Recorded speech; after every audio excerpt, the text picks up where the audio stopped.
Hi guys, good morning po sa inyo lahat. Welcome po kayo sa aking channel ulit. Ngayon guys is tayo po ay lilipat ulit ng panibagong accommodation. So huling pagkakataon na po dito sa Rohan Sea.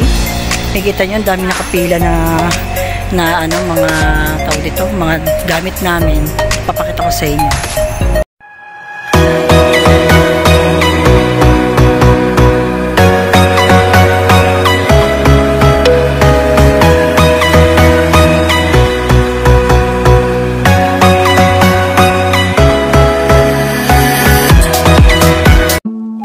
Hello guys, good morning po sa inyong lahat. Welcome po kayo sa aking channel. Ako po pala si Raul Navarro Official. So ngayon guys, for today's video po is kami po ay maglilipat naman po ng accommodation ng bagong tirahan namin sa Sharbar.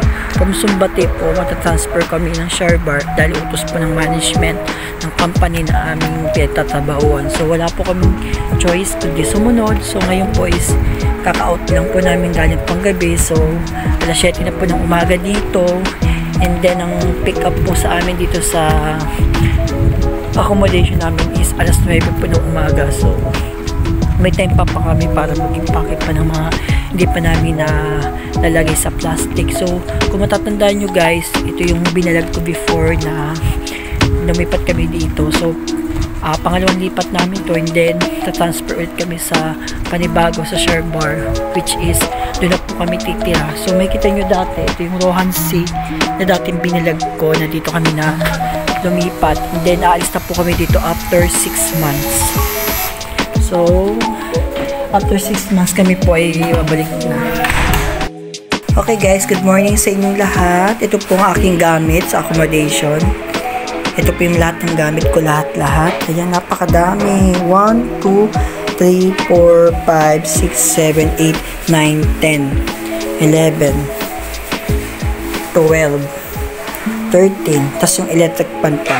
So, ang dami ko guys gamit. Kung makikita nyo, maglilipat kami ngayon sa aming bagong tirahan sa Sharbar. Ito yung mga gamit ng mga kasamahan ko. Ay, ginilig nyo na yung ano? Bye-bye. Bye-bye, Sumbate. Welcome to Sharbar. Yan. Yan, daming gamit.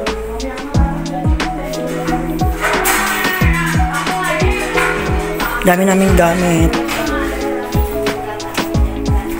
So, ayan. Lalabas ko na.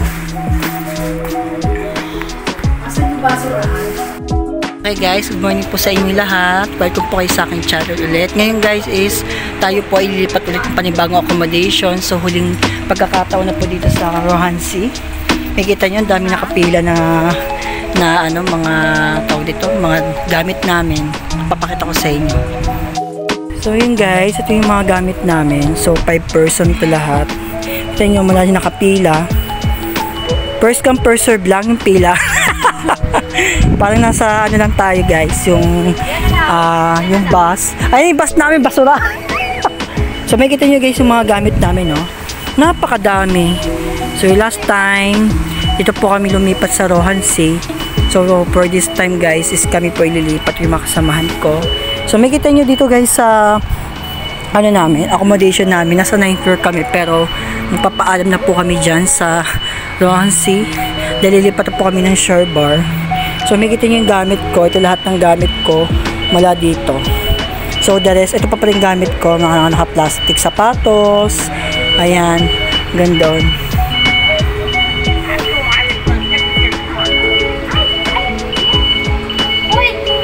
Okay.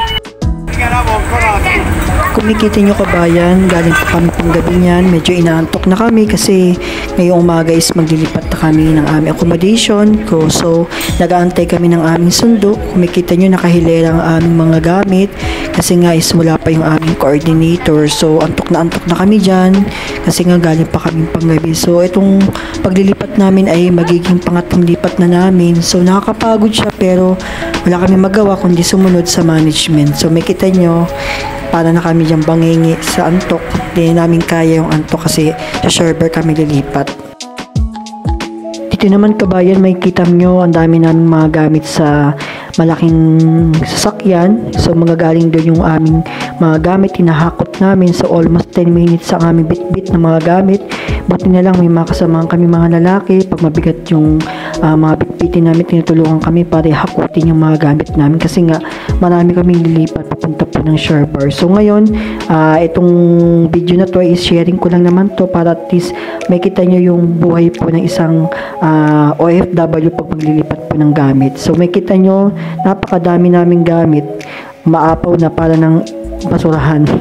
Pero kahit paano is ito na yung huling lipat namin, sabi sa amin ng agency, kasi nga ayaw na naman talaga namin lumipat kasi nga hirap kami magbitbit at mag-ayos ng aming mga gamit. Kaya no choice kami kundi sumunod po. So ayan, sharing ko lang to para at least makita nyo po ang aming kalagayan kapag kami po ay maglilipat ng aming accommodation.